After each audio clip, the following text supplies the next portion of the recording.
আসসালামু আলাইকুম। আশা করি সবাই ভালো আছেন। It's me Ashraful Islam Lalon. Ashraful Islam Lalon Italy page এবং ইউটিউব চ্যানেল যে যেখান থেকে দেখছেন সবাইকে আন্তরিক ভালোবাসা ও অভিনন্দন। যারা ফেসবুকে থেকে দেখছেন ফেসবুক পেজটি লাইক ফলো শেয়ার দিয়ে এবং ইউটিউব চ্যানেলটি সাবস্ক্রাইব করে পাশে থাকুন। ধন্যবাদ। তো আজকের টপিকটি হলো যে ইতালি বিএফএস গ্লোবাল আজকে কি পরিমাণ রিটার্ন পাসপোর্টে ভিসা ডেলিভারি দিয়েছে এবং কি পরিমাণ রিটার্ন পাসপোর্টে রিজেক্ট দিয়েছে এবং কি পরিমাণ return passport BFS global call centre থেকে কল দিয়ে আবার পুনরায় সাবমিট করতে বলেছে। এবং আরেকটি টপিক হলো যে অ্যাপয়েন্টমেন্ট ভুক্তভোগীরা দীর্ঘদিন অপেক্ষা করে আছে যে মেল করে যে অ্যাপয়েন্টমেন্ট পাবে ওয়ার্ক ভিসা বিশেষ করে, তো তারা অ্যাপয়েন্টমেন্ট পাচ্ছে না। তো কিছুদিন দিছিল অ্যাপয়েন্টমেন্ট, এখন সীমিত আকারে দিলেও কিন্তু ওরকমভাবে দিতেছে না।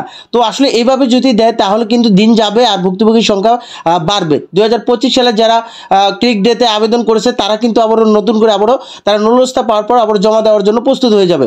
তো এতে করে দেখা যাইতেছে আগেরগুলোও কিন্তু মেল করে রাখছে, তারা পাইতেছে না। আবার রিটার্ন পাসপোর্ট আইনা তারাও কিন্তু একটা নিষ্পত্তি পাইতেছে না, স্ক্যান কপি জমা দিয়া তারা কোনো নিষ্পত্তি পাইতেছে না। পুরো একটা ঝামেলার মধ্যে আছে। তো এর মধ্যে যে 5 জন ধরছে এবং কি আরও অনেকে আছে, তো তাদের কিন্তু গোয়েন্দা সংস্থা তাদের কিন্তু খুঁজতেছে। গতকাল ইতালি এম্বাসি ভেরিফাই ওয়েবসাইটে একটা নোটিশ দিয়েছে। তো আসলে গতকাল আমি ওইটা পোস্ট করছি, তো ওইটা ভিডিও আকারে দিতে চাইছিলাম, অনেকে বোঝেন না। তো আসলে নোটিশটা কি বলা হয়েছে, তো নোটিশটা উপরে যে ধাপে বলা হয়েছে যে ওই যে ইতালিতে যে 5 জন ধরছে যে এই যে ভিসা জালিয়াতির সাথে জড়িত, তো তাদের 5 জন ধরছে এবং কি তারা কিন্তু এইটা কার্যক্রম এখনও চালু রাখছে। তবে আপনাদের যদি কেউ এরকমভাবে দেখে থাকেন যে ভিসা জালিয়াতির সাথে জড়িত, তাহলে কিন্তু আপনাদেরকেই বলছে যে ইতালি এম্বাসিতে নির্দিষ্ট মেলে এটাকে জানানোর জন্য যে এই ভিসা ব্যবসার সাথে জড়িত এবং কি তারা কিন্তু এই কাজটা চলমান রাখছে এবং কি এখনও যদি কারা এরকমভাবে জড়িত প্রমাণ পায় তাদের প্রত্যেককে শাস্তির আওতায় আনবে। এবং কি নিচের ধাপে যেটা বলা হয়েছে যে সাম্প্রতিক সপ্তাহগুলোতে তারা ভিসা কার্যক্রম চালু রাখছে, তো অনেকেই কিন্তু ভিসা পাইছে বা রিজেক্ট হয়েছে। তবে এটার সংখ্যা আগামী মাস থেকে বাড়বে এটাই বলা হয়েছে। তবে আপনাদেরকে এখন আমি একটা ক্লিয়ার করি, এই যে নোটিশটা দিয়েছে, তো এই নোটিশটার দেওয়ার আগে যে গতকাল যে ছিল হলো 22 তারিখ, এর আগে 21 তারিখ শুক্রবার রাত্রে ওই যে তারা যে 5 জন ধরার পরেই কিন্তু একদল বা আমাদের যে ভুক্তভোগী ভাইদের মধ্যে কিছু সিদ্ধান্ত নিয়েছিল, যেটা হলো যে 26 তারিখে তারা একটা মানববন্ধনের ডাক দেওয়ার চিন্তা ভাবনা করছিল। কিন্তু সকালবেলা ঘুমে থেকে উঠেই সকালবেলা 22 তারিখ শনিবার, তো দেখি যে ইতালি এম্বাসি ভেরিফাই ওয়েবসাইটে তারা একটা পোস্ট করছে যে এখনও ভিসা দিতেছে, তবে সাম্প্রতিক সপ্তাহগুলো যেই পরিমাণ দিতেছে এর থেকে বাড়াইবে, যে আগামী মাসের মধ্যেই তারা ভিসা যেগুলা জটলা আছে সেগুলা ক্লিয়ার করবে। তো এখন আমার কথা হলো কি, এইটার ভিত্তি করে কিন্তু আপনার বড় বড় টপ চ্যানেলগুলোতে কিন্তু নিউজ করছে। এখন আমি ভুক্তভোগী, আপনারা ভুক্তভোগী যারা আছেন যে ভিডিওগুলো দেখেন, তো আসলে আমি যে আপনাদের সাথে এই যে সেই 2023 সাল এবং কি 24 সাল পর্যন্ত আপনাদের সাথে কাজ করে আসছি এবং কি ভুক্তভোগীদের নিয়ে কথা বলে আসতেছি। ইতালি এম্বাসি এবং কি ইতালি বিএফএস গ্লোবাল কি করতে চায় এগুলা দেখতে দেখতে আমরা এখন অভ্যস্ত হয়েছি। সেই 22 এপ্রিল মানববন্ধনের পর 9 জুন একটা অনশনের ডাক দেওয়া হয়েছিল। তো 9 জুন অনশনের আগে মানে 8 তারিখে আমরা রাত্রেই, আমরা তো প্ল্যান করছি আরও আগে থেকেই, সব ভুক্তভোগী প্রস্তুত যে 9 তারিখে যাবে। তো 8 তারিখেই সবাই প্ল্যান বা এরকম একটা অবস্থায় দেখলাম কি যে তারা একটা নোটিশ দিয়ে দিল যে 9 তারিখে বিএফএস গ্লোবাল বন্ধ, সম্পূর্ণ কার্যক্রম বন্ধ। তো কেউ জমা দিতেও পারবে না, কেউ ভিসা ডেলিভারি দিব না। মানে ওই যে আমরা যে তারিখ দিয়েছি 9 তারিখে যাব, তো তারা কিন্তু আগের দিনই জেনে গেছে বা আরও আগেই জানে। তো তারা কিন্তু সর্বদা আমাদের কানের পাশ দিয়ে থাকে। তো কি করলো, বিএফএস গ্লোবালের সামনে দিয়ে পুরো চারিধারে পুরো পুলিশ ঘেরাও রাখলো। মানে আমরা তো কোনো দল বা কোনো রাজনৈতিক কোনো দল না, তো এখানে সকল ভুক্তভোগীরা তাদের যে ভিসা পাইতেছে না, তাদের দীর্ঘদিন ধরে পাসপোর্টগুলো আটকা, এইটার একটা প্রতিবাদ জানাতে গেছে বা দ্রুত একটা সমাধানের জন্য। এখন এখানে তো কেউ চোর না, কেউ বাটপার না। তো এখানে তারা যে এভাবে যে বাংলাদেশে জন্মগ্রহণ করে প্রতিবাদটাই করতে পারবো না, তো কুকুরের মতো ব্যবহার করছে যে তখন প্রশাসনগুলো। তো পুলিশগুলো কি করছে যে আপনার ইতালি বিএফএস গ্লোবালের দূরেই যে লেক পার, এই লেক পারে এসে তারা কিন্তু ফেস্টুন ব্যানার সব কিছু গুছাইতেছে যে ওইখানে যাবে। এই মুহূর্তে পুলিশগুলো কি করলো, ওই বিএফএস গ্লোবালের সামনে থেকে তারা ওই যে লেক পারে এসে পড়লো। দেখেন, আপনি বাংলাদেশে জন্মগ্রহণ করেছেন, আপনার ভ্যাট ট্যাক্স দিয়ে, আমার ভ্যাট ট্যাক্স দিয়ে কিন্তু তারা চলে, যে প্রশাসন বলেন বা সরকারি কর্মকর্তারা, তারা কিন্তু আমার টাকা আপনার টাকাতেই চলে। তো তারা কিন্তু এই যে প্রবাসী কল্যাণ মন্ত্রণালয় বা এই যে ভিসা জটিলতার সমস্যা, এটা কিন্তু প্রবাসী কল্যাণ মন্ত্রণালয় বা যে পররাষ্ট্র মন্ত্রণালয় তাদের কিন্তু দেখার দায়িত্ব আছে। তারা কিন্তু ওই যে আসনে যে যে বসছে যে আপনার টাকা দিয়ে কিন্তু সে বেতন পায়, তো তারা কিন্তু ওইরকমভাবে আপনার জন্য আমার জন্য কিছুই করে না এই পর্যন্ত। ওইরকমভাবে কোনোভাবে আমি দেখি নাই যে কোনো সেক্টরে তারা ওরকমভাবে কাজ করছে। তো এই নোটিশের একটাই কারণ ছিল যে 21 তারিখে সবাই একটা সিদ্ধান্ত নিল যে 26 তারিখে একটা অবস্থান কর্মসূচি পালন করবে, যেহেতু 5 জন আটক হয়েছে। তো ইতালি অ্যাম্বাসির মধ্যে আরও কয়েকজন আছে এরকম ধারণা করে তারা একটা সিদ্ধান্ত নিল যে তাদের পদত্যাগ চায়। তো এটা দাবি করে কিন্তু সিদ্ধান্ত নিয়েছিল। তো সকালবেলা ঘুমে থেকে ওঠার সাথে সাথেই এই যে একটা নোটিশ দেখলো, তো এই নোটিশে আশার বাণী দিছে যে আগামী মাসের মধ্যে সব জটলাগুলো ক্লিয়ার করে দিবে। তো এটা দেখে কিন্তু আবারও বড় বড় টপ চ্যানেল, যমুনা টেলিভিশন, তারপর নিউজ 24, আরও অনেক চ্যানেল আছে যে লেখছে যে আগামী মাসের মধ্যে সকল ভিসা ভুক্তভোগীদের জটলা ক্লিয়ার করে দিবে। তো আসলে এখন আমার কথা হলো কি, তারা তো অতটা বোঝে না। আমরা ভুক্তভোগী, আমরা তো দেখতে দেখতে অভ্যস্ত। যারা 2023 সাল থেকে ভুক্তভোগী আছেন এবং কি 24 সালের ভুক্তভোগী যারা আছেন, তারা সেটা বুঝবেন যে ইতালি অ্যাম্বাসি কখন কি করে। হ্যাঁ, তারা বলছে ওই যে হেডলাইন দিছে বা তাদের ভেরিফাই ওয়েবসাইটে দিছে, লেখাটা তো অবশ্যই লেখছে, এটা 100% শিওর যে তারা লেখছে, এটা সঠিক। কিন্তু এই লেখাটা যে কতটুকু কার্যকর এটা তো একমাত্র ভুক্তভোগীরা জানে। এখন অনেকে আবারও বলতে পারেন যে তুমি একজন ইউটিউবার, তুমি কি বলতে পারবা, যেহেতু টপ চ্যানেলগুলোতে নিউজ করছে যে আগামী মাসের মধ্যে সব ক্লিয়ার করে দিবে। তো এখন তুমি সাধারণ একটা ইউটিউবার, তুমি কি এটা কতটুকু শিওর দিতে পারবা?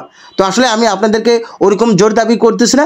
তো যেহেতু যারা ভুক্তভোগী আছেন, ভুক্তভোগীরা জানে যে আসলে ইতালি অ্যাম্বাসি কতটুকু কথা নিয়ে কাজ করে, যে ওয়াদা দিয়ে ওয়াদা ভঙ্গ করে, তারা এটা সবসময় জানে।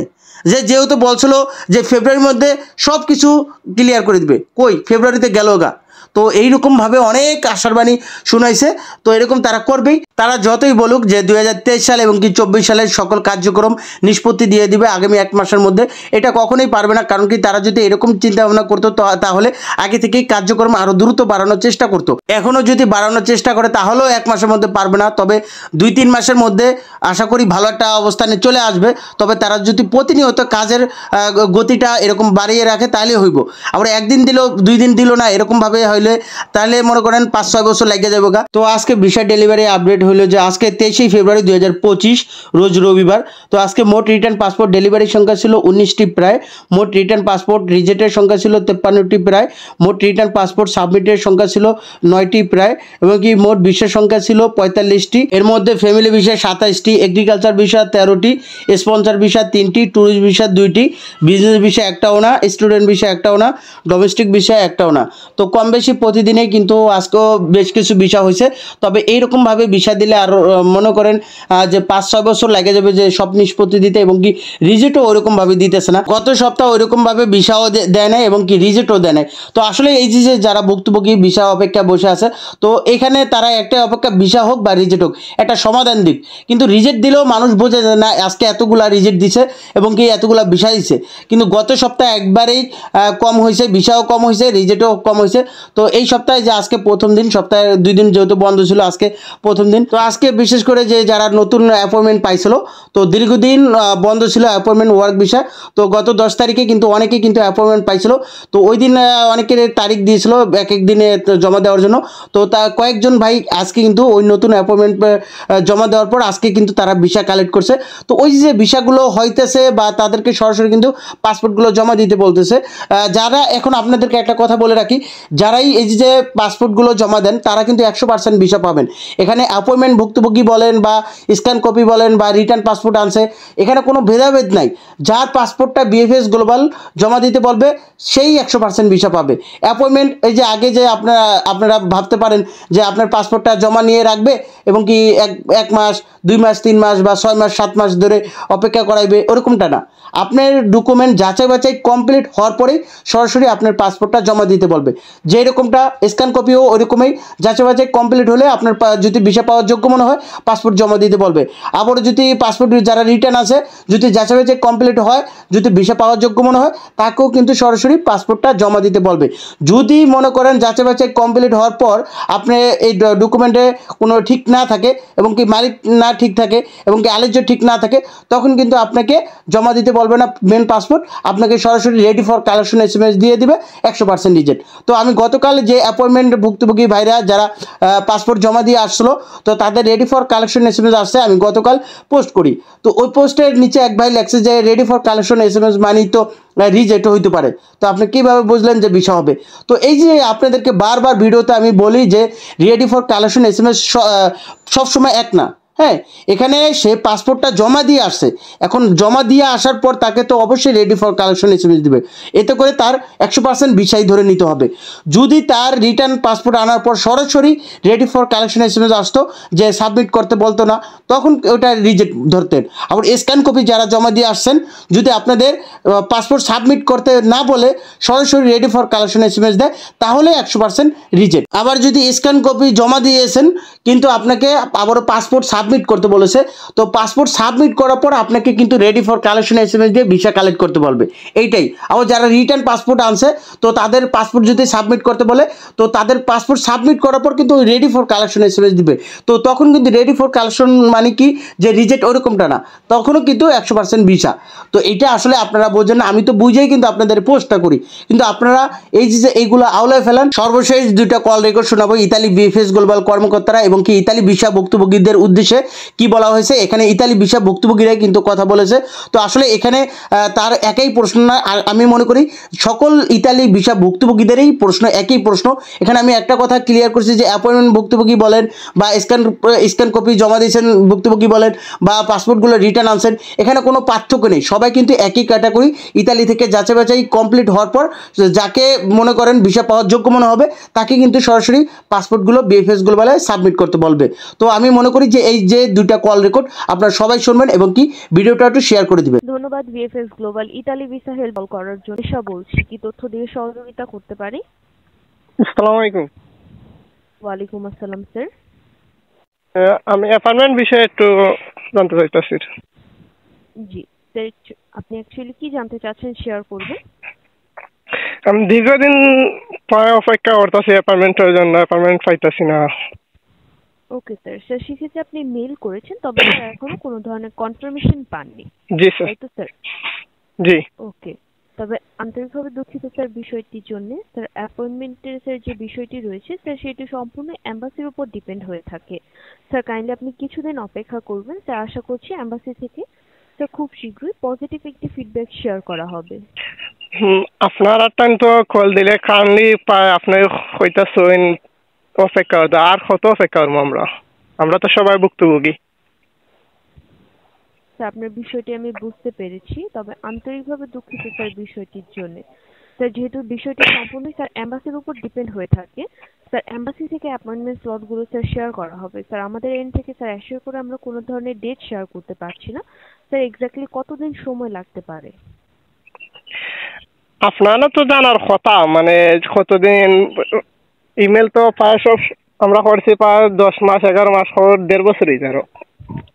এতদিন পরেও আমরা অপেক্ষা করতে করতে শেষ পর্যায়ে আপনারা ফোন দিলে কইতাছেন কাইন্ডলি অপেক্ষা করতাম, আর কত অপেক্ষা করবো আমরা? এদিকে অনেকজনের ফ্যামিলি অনেকজন বিদেশ থেকে আসতেছে, দুর্গতির কথা স্যার। এইসব বিষয় আপনারা মাথায় রেখে অ্যাপয়েন্টমেন্ট দেওয়ার কথা। জি স্যার, আপনার বিষয়টি আমি বুঝতে পেরেছি, তবে আন্তরিকভাবে দুঃখিত স্যার বিষয়টির জন্য। এই মাসের ভিতরে কি কোনো আশা করা যায়? স্যার আমরা নির্ধারিতভাবে কোনো ডেট অথবা স্যার টাইম শেয়ার করতে পারছি না স্যার, যেহেতু স্যার আমাদের এমবাসি থেকে স্যার আমাদের কোনো ধরনের ইনফরমেশন শেয়ার করা হয়নি, তবে স্যার ইনফরমেশনটি শেয়ার করা হয়েছে। স্যার খুব দ্রুত একটি আপডেট শেয়ার করা হবে। মাঝে 12-13 তারিখে অ্যাপয়েন্টমেন্ট দেওয়া হলো, তাদেরকে কিভাবে দিলেন? ওকে স্যার, স্যার সেক্ষেত্রে কিছু সংখ্যক অ্যাপ্লিকেন্ট যাদের মূল্য স্যার ভেরিফিকেশনটি অলরেডি কমপ্লিট হয়ে গিয়েছে, স্যার তাদেরকে এমবাসি থেকে স্যার কিছু সংখ্যক অ্যাপ্লিকেন্টদের অ্যাপয়েন্টমেন্টই দেওয়া হচ্ছে। আমরা তো সবাই ভুক্তভোগী, সবার যদি ধৈর্য হারা হয়ে যায় আপনারা তো বুঝতেছেন। কারণে একটা বছর 1.5 বছর একটা একজন মানুষ অপেক্ষা করলে একটা জিনিসের জন্য অপেক্ষা জিনিসটা তো অনেক কিবা। এখন আপনারা এই মাসের ভিতরে কোনো সিদ্ধান্ত দিবা নাকি? স্যার অ্যাসিওর করে বলা পসিবল হচ্ছে না। স্যার কাইন্ডলি আপনি আমাদের ওয়েবসাইটটি ফলো আপে রাখবেন। স্যার যদি কোনো ধরনের আপডেট শেয়ার করা হয় স্যার সেক্ষেত্রে আমাদের যে ওয়েবসাইট রয়েছে স্যার ওয়েবসাইটের নিউজ অপশনে অবশ্যই শেয়ার করা হবে। তো সেখান থেকে আপনি ইনফরমেশন জেনে নিতে পারছেন। ও না, আমরা তো অনেক দিন যাবৎ অ্যাপার্টমেন্টের জন্য অপেক্ষা করতেছি। দেখা যাইতেছে মাঝে মাঝে অ্যাপার্টমেন্ট আপনারা দিতেছেন দিয়ে আবার অফ করে দিতেছেন। একদিন 2 দিন দিন দেব, 5টা-10টা দিন দিয়ে অফ করিলেন। এরপরে আবার যারা কারেন্টলি অ্যাপার্টমেন্ট যারা পাইছে তারা তো আবার তারা কোনো ব্যাগ দিতেছেন না। যারা নতুন ইমেল করছে তারা যোগে দিতেছেন। দুঃখিত স্যার বিষয়টির জন্য। আপনারা একটা ফোন দিলে তো আপনারা দুঃখিত, আর কারেন্টলি অপেক্ষা করা ছাড়া তো কিচ্ছু হইন না। আপনারা ইটালির সাথে যোগাযোগ না থাকলে আপনারা কি বাংলাদেশে কাজ করেননি? স্যার আপনার বিষয়টি আমি বুঝতে পেরেছি, তবে স্যার এম্বাসি থেকে স্যার যেহেতু আমাদের কোনো ধরনের ডেট শেয়ার করা হয়নি যে স্যার কত তারিখের মধ্যে স্যার অ্যাপয়েন্টমেন্টটি চালু হবে, স্যার সেক্ষেত্রে আমরা নির্ধারিতভাবে কোনো ধরনের ডেট শেয়ার করতে পারছি না। আসলে আপনারা তো বুঝতে পারতেছেন না, মানে আমরা তো অনেক দিন ধরে ভুক্তভোগী, অনেক অনেক অসুবিধা আছে। যদি সবাই খেপে যায়, হয়তো 5 আগস্টের মতন খেপে গেলে অনেক কিছু হইতে পারে। আপনারা তো বুঝতেছেন জনগণ খেপলে কি হয়। এখন এইরকম অপেক্ষা করা তাহলে হয়তো আমরা রিজের দিন নইলে অ্যাপার্টমেন্ট দিন, দুইটা আমার একটা। এইরকম অপেক্ষা মানে ওয়েল্ডিং রাখার তো কোনো মানে হয় না। দুঃখিত স্যার বিষয়টির জন্য। স্যার কাইন্ডলি আপনি কিছুদিন অপেক্ষা করবেন। স্যার আশা করছি খুব পজিটিভ একটি ফিডব্যাক আপনারা খুব শীঘ্রই পেয়ে যাবেন। এটা তো আপনাদের কল হলে এটা আপনারা রেকর্ড হইয়া তো রাখেন নাকি সবাইকে কল দিলে একই কথা হইন? কারণলি অপেক্ষা করেন অপেক্ষা আর কত করবো? আপনারা হইন একটা মানুষ কত অপেক্ষা করতে পারে? আমি ইমেল করছি প্রায় 11 মাস, 11 মাস হয়ে গেছে। তখন আমি স্টুডেন্ট আসলাম, নুনস্তা উঠলো স্টুডেন্টের পড়ালেখা বাদ দিলাইছি, ধরুন বাদ দিলাইছি, একটা বিদেশ যাইতাম কি বাদ দিলাইছি। এখন এই অবস্থায় যদি আপনারা রাখুন তে কি হইব আমরা কোথায়? আপনার কনসার্নটি আমি বুঝতে পেরেছি। স্যার যেহেতু আমাদেরকে কোনো ধরনের নির্ধারিত ডেট শেয়ার করা হয়নি, তো সেই ক্ষেত্রে আমরা অ্যাপ্লিকেন্টদের কোনো ধরনের নির্ধারিত ডেট শেয়ার করতে পারছি না। আপনারা যদি ডেট নির্ধারণ না করা হয় তা আপনারা অ্যাপয়েন্টমেন্ট দিন কেমনে? তারা তো ভিসা পাইতেছে, যারা 12-13 তারিখ আপনার জমা দিয়েছিল তারা তো আজকে ভিসা মনে হয় অনেক রেডি ফর কালেকশন আসতেছে। দুঃখিত স্যার, অ্যাপয়েন্টমেন্টটি স্যার আমাদের এন্ড থেকে দেওয়া হচ্ছে না। স্যার এম্বাসি থেকে স্যার কিছু সংখ্যক অ্যাপ্লিকেন্টদের যাদের ন্যূনতম স্যার ভেরিফিকেশনটি কমপ্লিট হয়ে গিয়েছে, তো শুধুমাত্র তাদের অ্যাপয়েন্টমেন্ট স্লটগুলো দেওয়া হচ্ছে। স্যার এম্বাসি থেকে মূলত অ্যাপয়েন্টমেন্টগুলো দেওয়া হচ্ছে। আমাদের এইগুলা কি আর হবে না নাকি? হয়তো আপনারা কি ইটালির সাথে যোগাযোগ নাইনি? যোগাযোগ হইলে বলেন, হয়তো আমরা রিজেক্ট করতে নাইলে আমরা অ্যাপয়েন্টমেন্ট দিতে। দুইটা মানে একটা দিক, একদিক তো লওয়া লাগবো আমরা। স্যার কাইন্ডলি কিছুদিন অপেক্ষা করবে। ও, কোনো আশা করা যায়নি এই মাসের ভিতরে কিন্তু আপডেট আসবে? দুঃখিত স্যার, আমরা কোনো ধরনের স্যার নির্ধারিত ডেট শেয়ার করতে পারছি না। ও আচ্ছা, ওকে, আসসালামু আলাইকুম। ওয়ালাইকুম আসসালাম স্যার। স্যার এ ব্যতীত অন্য কোনো ইনফরমেশন দিয়ে সহযোগিতা করতে পারি? না ঠিক আছে, এইটার জন্যই আপনার ধন্যবাদ sir VFS global Italy visa help ডেস্কে কল করার জন্য। আপনার দিনটি শুভ। ধন্যবাদ BFS global Italy visa help ডেস্কে কল করার জন্য। জুবাইর বলছি, কি ইনফরমেশন দিয়ে সহায়তা করতে পারি? আসসালামু আলাইকুম জুবাইর ভাই, ভালো আছেন? ওয়ালাইকুম আসসালাম। জি স্যার, আলহামদুলিল্লাহ ভালো রয়েছে। আপনি ভালো আছেন? জি ভালো আছি। জুবাইর ভাই, আমি ওই যে অ্যাপয়েন্টমেন্টের জন্য একটু ফোন দিয়েছিলাম। মানে আমি তো মেল করছি 7-8 মাস হয়েছে। মানে যদি কোনো কারণে ভুলবশত চোরবাট পাড়ের ফাঁক দিয়ে যদি কোনো সময় অ্যাপয়েন্টমেন্টটা পাই, তখন কি আমার ডি ফর্মটা কি আপনারা পূরণ করে দেবেন না আমার করতে হবে? স্যার আপনার ফর্মটি আপনার নিজেরই পূরণ করতে হবে, পূরণ করে নিয়ে আসতে হবে। জি জি। আপনি চাইলে অ্যাপয়েন্টমেন্টের যে সময়টি থাকবে সেই সময়ের আগে এসে আপনি সেখান থেকে হয়তো একটা গাইডলাইন নিয়ে জি আপনি সহায়তা নিয়ে সেখান থেকে পূরণ করতে পারেন। ঠিক আছে, তাহলে ওই যে এক্সট্রা আপনার ভিআইপি ভাবে আপনার যদি ওইখান থেকে আপনাদের ইটা নেই, সেবাটা নেই, ডি ফর্ম কি আপনারা ওইখান থেকে পূরণ করে দিবে এম্বাসি থেকে, নাকি এই বিএফএস গ্লোবাল থেকে অ্যাপয়েন্টমেন্ট নেওয়ার সময়, নাকি আমার বাইরে থেকে যে কোনো কম্পিউটার দোকানে কিংবা কোনো এক্সপার্ট দিয়ে এটা করায় নিতে হবে? স্যার আপনি সেক্ষেত্রে হচ্ছে যে আমাদের সেন্টারে একটা যদি গিয়ে থাকেন তাহলে সেক্ষেত্রে আমাদের ওইখানে একটা গাইড থাকবে, আপনি চাইলে সে গাইডের সহায়তা সকল কিছু ফিল আপ করে নিতে পারবেন। ঠিক আছে, ঠিক আছে, ওনার কাছে করা যাবে আপনাদের প্রতিষ্ঠান থেকে? জি জি, ওইখানে আমাদের গাইড রয়েছে। জি আচ্ছা, ঠিক আছে ভাই। এখন তো আপনার ক্রপটেড সব লোকেরা বাইরে গেল, এখন অ্যাপয়েন্টমেন্ট কি দ্রুত হবে, নাকি আবার আগের মতো ধীম গতিতে এসে যাবে, কিংবা যারা আবার নতুন জয়েন হবে তারাও সেমে একই কোয়ালিটির থাকবে? স্যার এই বিষয়টি তো পূর্বানুমান করে বলা যাচ্ছে না যে এখন কারা আসবে বা কারা কেমন করবে, তবে খুব সম্ভবত খুব শীঘ্রই আবার আপনাদের জন্য পুনরায় অ্যাপয়েন্টমেন্ট স্লটগুলো ওপেন করে দেওয়া হবে। আপনাদের অ্যাপয়েন্টমেন্ট শিডিউলগুলো সকল কিছু আপনাদের ইমেলের মাধ্যমে জানিয়ে দেওয়া হবে স্যার।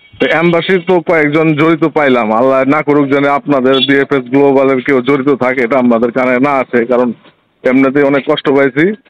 মুখে আশা বইয়ে রাখছিলাম যে হয়তো আমাদের কপালটাই খারাপ, যেহেতু 8-9 মাস ধরে কোনো ইমেল আসছে না, কপালটাই দোষ দিতেছিলাম। আসলে দোষটা কপালের ছিল না, মানুষ আমাদের কপাল নিয়ে খেলছিল, তাই না ভাই? জি স্যার, জি স্যার, এক্স্যাক্টলি। আমাদের কপাল নিয়ে গেম যে খেলছে এটার প্রতিদান কিন্তু আপনার দেশে হোক, দুনিয়াতে হোক, আর আখিরাতে হোক দিতেই হবে। এটা অনেক মানুষের যেরকম দোয়াও লাগে ওরকম বদ দোয়াও লাগে। একজন মানুষের পিছনে কিন্তু একজন না ভাই, পুরো ফ্যামিলি 5-7 জন একজনের উপরে নির্ভর করে। জি স্যার, অবশ্যই।